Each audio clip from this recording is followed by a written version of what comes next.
Get ready for your daily dose of marketing strategies and tactics from entrepreneurs with the guile and experience to help you find success in any marketing capacity.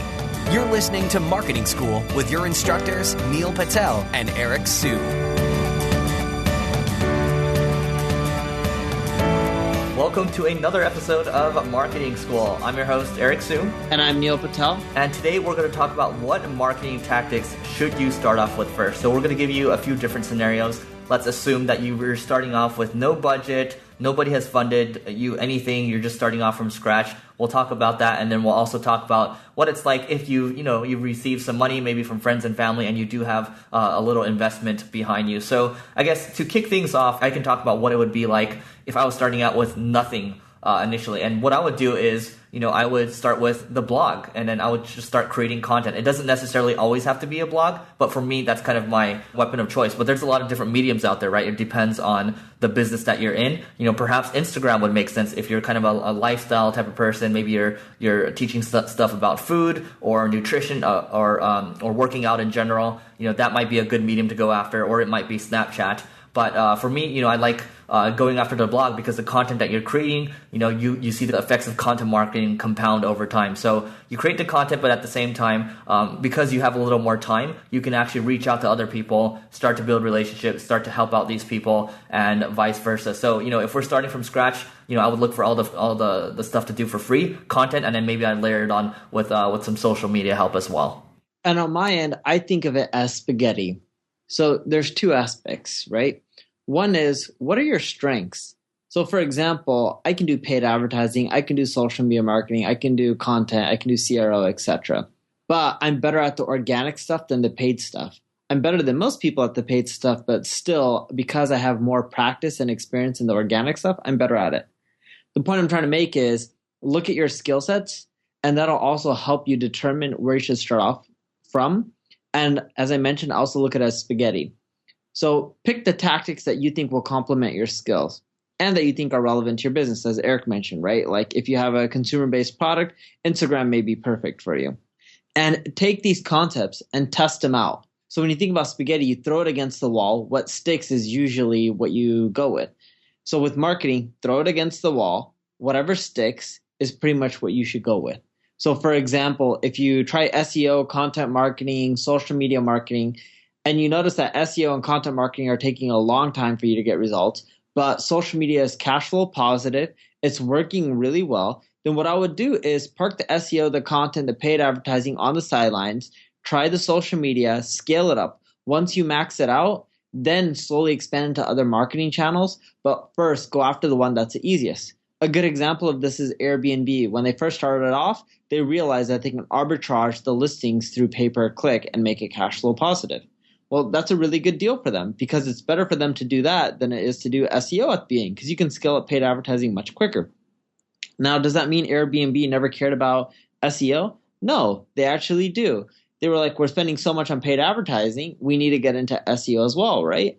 So they did start diverting resources into other marketing channels as well. But when you're starting off, you want to go with whatever's sticking to the wall, right? Spaghetti. What's the easiest to do, what matches your skill sets, and what you think you can scale the fastest. Yeah, and a lot of clients that come to us when they're initially starting out, let's say they raise a seed round or a Series A and nobody's heard of them yet, often they say, Eric, we're looking to get the word out. Nobody knows about us. Well, one thing that works and has been working for our clients, this actually is a book from Digital Marketers Playbook where literally they're driving people from Facebook to a blog post and then retargeting those people to, perhaps it's a demo or a webinar or an ebook, and they're taking them through a funnel. They're building a relationship with these people. It's not too expensive to drive people to a blog post to initially kind of indoctrinate them and then retarget them through Facebook and Google. So perhaps you might allocate, let's say you have a $100 budget, perhaps 50 to 60% is going to go to cold traffic, maybe even higher than that.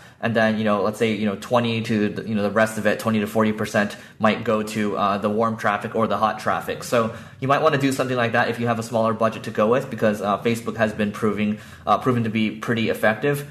What I can also say is that on Neil's point of, again, throwing spaghetti against the wall, it's really important. I mean, when I think about my days back at Treehouse, we threw spaghetti against the wall. And really, once you figure something out, you go all in on that, right? Because still, when you're a startup, your funds are limited. It's really good to just focus in on one area and drop the money in on that, because if you're driving a really good cost per acquisition, and you have other channels that are maybe triple or quadruple, and you're still trying on those, that doesn't make sense, because in the beginning you're just trying to drive as many great customers at a very cost efficient price. So I'll give Neil a little +1 there. But Neil, what are your other thoughts? Sure. Another thought that I actually have is when you're doing marketing and you're thinking about, all right, what channel should you start off with first? You should also need to look at your website. So for example, if you have proper lead forms and phone numbers and you have the sales team set up correctly, then all right, maybe you can consider paid advertising. If you don't, then it could be a really bad idea to start throwing a ton of paid advertising, because if you don't have the basics, the fundamentals set up, when you try these experiments, you're going to put yourself up to fail. Like, I would never do paid advertising if I don't have proper landing pages for the keywords that I'm going after, or even the tracking. So before you start any marketing campaign and figure out, all right, I'm going to try out SEO or pay-per-click or whatever it may be, make sure you have the basics covered and start off with Google Analytics, so that way you have tracking set in place. Make sure it's not just set up with the JavaScript and that's it, but you're actually tracking goals and conversions. It could be email, or if it's a phone call, then make sure you have a specific phone number that's just on the website, so that way when someone calls, you can track it to internet-based lead, right? But if you don't have the tracking set up in place and you start doing all these marketing campaigns, you're going to start failing because you don't know what's working or what's not. I know a lot of people who try out paid advertising and they're like, oh, it just doesn't work for us. And then they don't want to ever try it again. And then I look at their site and I'm like, of course it doesn't work. Your landing page has a form field all the way at the bottom, tons of text, doesn't really explain what you do. There's a lot of images, like carousel images, which are distracting. And you expect someone to go all the way down to your site and fill out like 10, 15 form fields. This isn't going to happen. Of course it's not profitable. And they just set themselves up from failure from the beginning. So make sure whatever channel you're choosing, you haven't set yourself up for failure from the start. Yeah, and I think we can close it off. I can give a little framework here that, if you're starting out, there are some tools that can make things very easy. So Neil just alluded to landing pages, and there's a couple of tools out there. I really like using lead pages because they're constantly giving you new templates to use. There's a lot of integrations out there. You can integrate with your email service provider, webinar software as well, and even repeating webinar software like EverWebinar or Webinar Jam.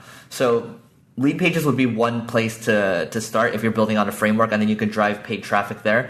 The great thing about lead pages too is that you can obviously drop in your Google Analytics tags, and then also you can make sure that it's using your domain name. So it might be neilpatel.com/landing page or something like that. And you can change things up. You can A/B test. It just makes things very easy and it saves a lot of time. You don't need to know how to code or anything like that. And I would also say, taking a look at Google Tag Manager is important too, because Google Tag Manager is going to make it easy for you to put certain tags on certain pages without having to bug your developers all the time, and it's free to use. So with Google Tag Manager, you can put in your Google Analytics tag in there, you can put in your Facebook tags, everything in there, and you can specify which pages you want it to fire on. And then if you want to get a little more sophisticated, you can go to YouTube and search for the channel called Measure School. This guy does a lot of different cool things with Google Tag Manager. Really helpful stuff, and stuff that I didn't think you'd be able to do before. So just keep in mind, if you want to keep things simple, I know AdWords initially they'll give you maybe $100 coupon. I think with Facebook, maybe it's $50 or $100 too. And same thing with Twitter too, is something similar to that. And try these things out, because it's not too hard nowadays to use a tool like Lead Pages, Unbounce, and then there's a whole host of other tools out there like Instapage. So with that being said, I think that's it for this episode of Marketing School. Let us know what you think, and we'll see you tomorrow. This session of Marketing School has come to a close. Be sure to subscribe for more daily marketing strategies and tactics to help you find the success you've always dreamed of. And don't forget to rate and review so we can continue to bring you the best daily content possible. We'll see you in class tomorrow, right here on Marketing School.